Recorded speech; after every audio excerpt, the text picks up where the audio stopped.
Boys and girls, it's Miss Kelly again. So today, with permission from Scholastic, we are going to read another book. Today the book is called Nick Joins In.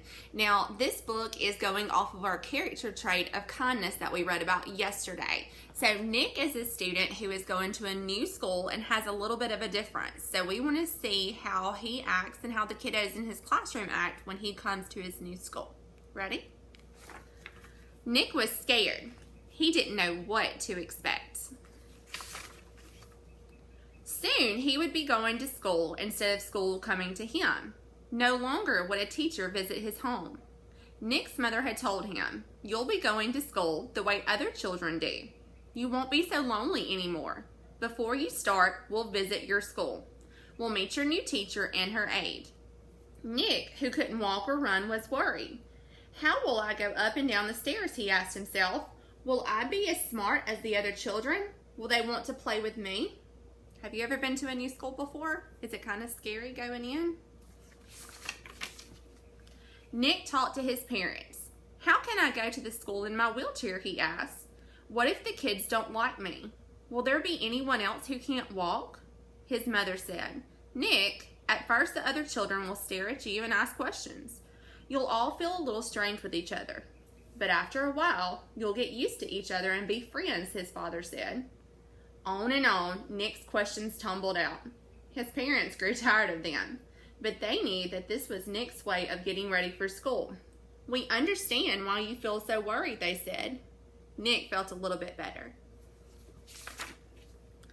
Meanwhile, the school was getting ready for Nick.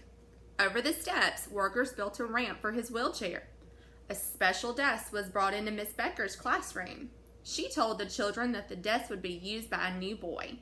She told them about Nick and his wheelchair. "Will the new boy like us?" asked Timmy.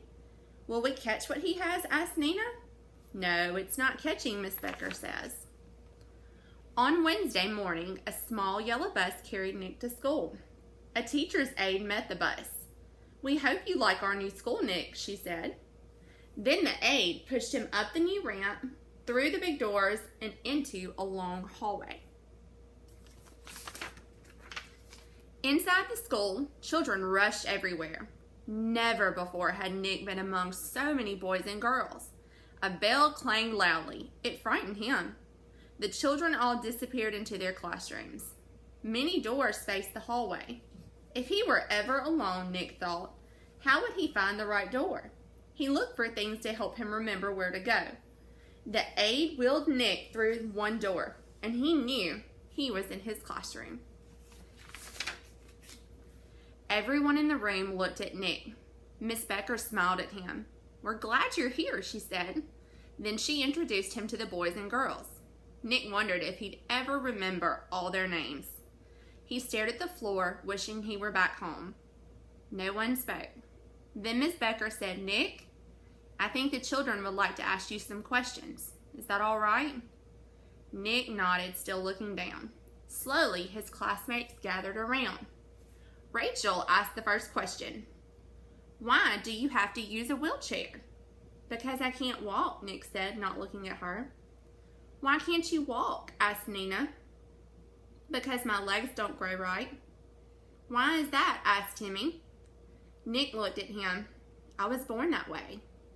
Cindy pointed to the braces on Nick's legs. "Why do you wear those?" she said.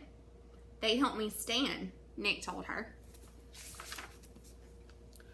When Miss Becker thought the children had satisfied enough of their curiosity, she said, "All right, boys and girls, it's time to begin our work."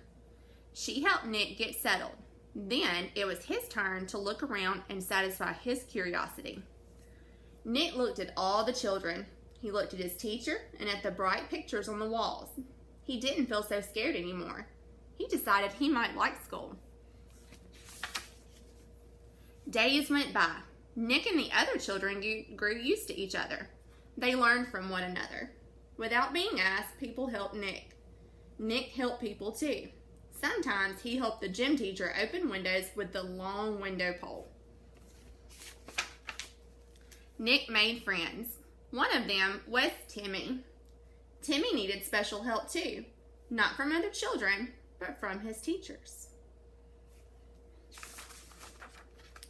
Nick loved recess.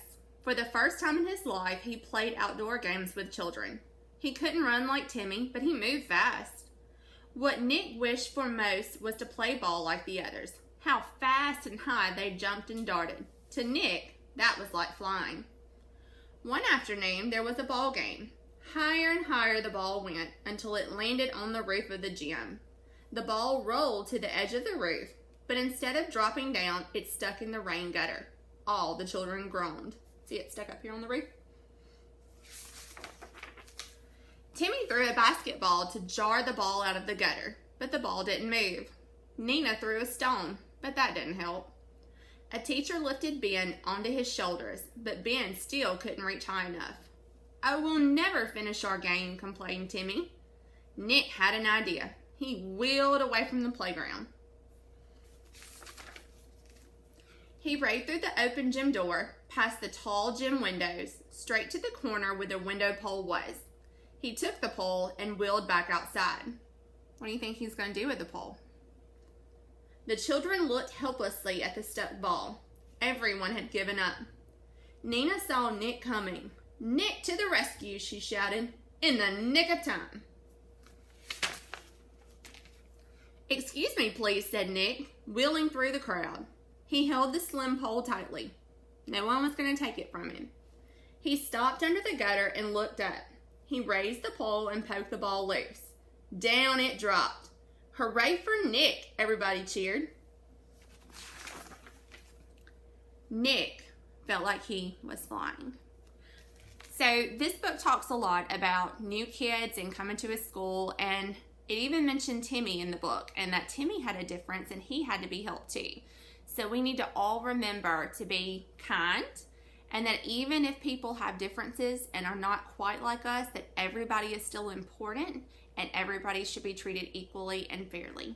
I hope y'all have a great day. I love you and I miss you. Bye.